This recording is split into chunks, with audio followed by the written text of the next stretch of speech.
बात स्वागत है और चलिए अब एक और अपडेट आपको बता दें, जहां चंबल मालवा बिंद में बीजेपी को बड़ी चुनौती मिल सकती है। ग्वालियर चंबल में बीजेपी उम्मीदवारों के लिए कार्यकर्ताओं में नाराजगी है।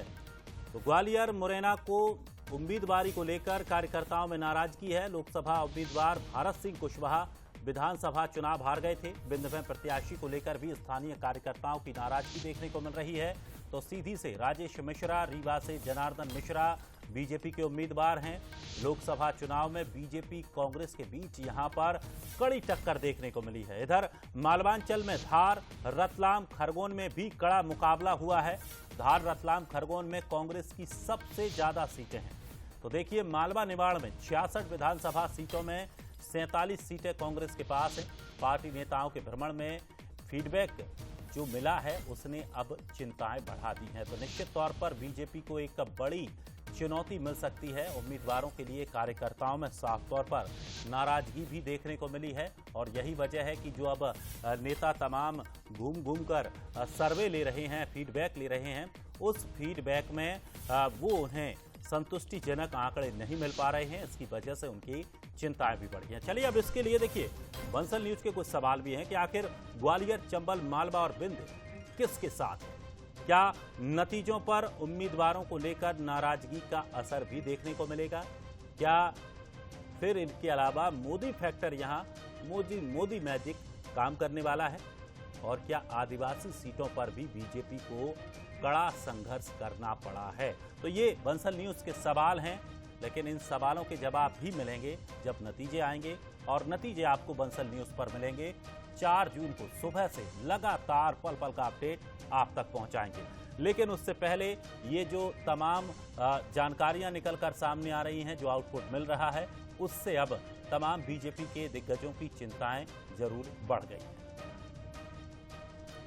तो देखिए, उम्मीदवारों के लिए नाराजगी साफ तौर पर यहां नजर आई है। खास करके बात करें चंबल में, जिस तरह से प्रत्याशियों की चयन किया गया, उन प्रत्याशियों को लेकर साफ तौर पर कार्यकर्ताओं में नाराजगी देखने को मिली। और ये नाराजगी कहीं ज़्यादा परेशानी बीजेपी के लिए ना बन जाए, क्योंकि लगातार जिस तरह से ये कहा जा रहा था कि इस बार चुनौती बीजेपी को मिलेगी। हालांकि बीजेपी हमेशा ये कहती रही कि किसी भी प्रकार की कोई चुनौती नहीं है, केवल मोदी फैक्टर ही काम करेगा। तो क्या अब मोदी फैक्टर के आगे ये तमाम जो परेशानियां थी, कार्यकर्ताओं की जो नाराजगी थी, वो हावी नहीं हो पाएगी?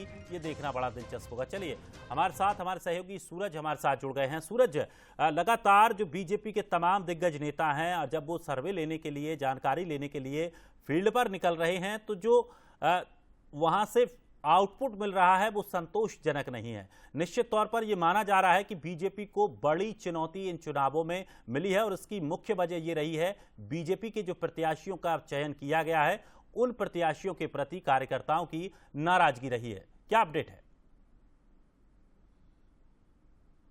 देखिए, बिल्कुल जिस तरीके से मालवा निमाड़ की बात हो, ग्वालियर चंबल या विंध्य क्षेत्र की, तो इन क्षेत्रों में कई सीटें ऐसी हैं जहां पर जो बीजेपी ने उम्मीदवार उतारे हैं, उनको लेकर कहीं ना कहीं स्थानीय स्तर पर कार्यकर्ताओं में नाराजगी है। यदि हम सबसे पहले खासतौर से ग्वालियर चंबल की बात करें, तो ग्वालियर में जो बीजेपी के उम्मीदवार हैं भारत सिंह कुशवाहा, वो प्रदेश सरकार में मंत्री भी रह चुके हैं। हालांकि विधानसभा चुनाव हारे हैं।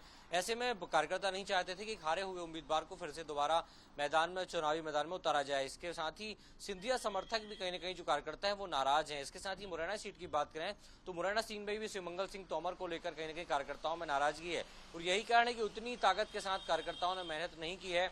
ऐसे में कहीं ना कहीं इन दोनों सीटों पर भी बीजेपी को चुनौती मिलती नजर आ रही है। इसके साथ ही यदि हम खासतौर से आदिवासी क्षेत्र की बात करें तो मालवा निमाड़ में धार, निश्चित तौर पर सूरज ये परेशानी पहले भी बनी हुई थी और आदिवासियों को लेकर बीजेपी कांग्रेस दोनों ने कड़ी मशक्कत भी की। लेकिन जो नाराजगी है, क्या वो नाराजगी का कुछ असर देखने को मिल पाएगा? निश्चित तौर पर जिस तरह से अब उम्मीद इस नतीजे के बाद या इस सर्वे के बाद कांग्रेस को कुछ बढ़ गई होगी। देखिए, इन क्षेत्रों पे बात करें तो आदिवासी बाहुल्य क्षेत्र है और पिछले विधानसभा चुनाव में भी हमने देखा 67 में से करीब 47 सीटें बीजेपी कांग्रेस के पास रही हैं। ऐसे में यही कारण है कि कांग्रेस को बढ़त मिलती नजर आ रही है। इसके चलते बीजेपी भी चिंतित है कि आखिर इन सीटों पर कहीं चुनौती ना हो। इसके साथ ही विंध्य की यदि बात करें तो विंध्य में भी खासतौर से सीधी जो लोकसभा क्षेत्र है वहां से डॉक्टर आयुष मिश्रा को टिकट दिया है, उसमें ही माना जा रहा है कि स्थानीय कार्यकर्ता उस टिकट से खुश नहीं थे। और यही कारण है कि हमने देखा मौजूदा सांसद जो पिछली बार विधानसभा चुनाव लड़कर विधायक बनी है रीति पाठक, वो भी उतनी मेहनत के साथ जो है कार्यकर्ताओं के बीच, जनता के बीच नहीं पहुंची है। रीवा को लेकर भी कहीं ना कहीं जनार्दन मिश्रा को लेकर भी यही है कि वो बहुत एक्टिव नहीं थे। ऐसे में जनता चाहती थी, कार्यकर्ता चाहते थे कि इस बार बदलाव हो, लेकिन इन तमाम सीटों पर बीजेपी ने उम्मीदवार अपने सर्वे के हिसाब से उतारे हैं। तो देखना ही होगा कि इन सीटों पर मोदी फैक्टर के भरोसे ही भारतीय जनता पार्टी जीतेगी या कार्यकर्ताओं का सहयोग भी मिल पाएगा। चलिए, शुक्रिया सूरज। अब नतीजे जब आएंगे तब पता चलेगा कि किस तरह की स्थितियां बनी हैं, क्या कोई नाराजगी रही है या फिर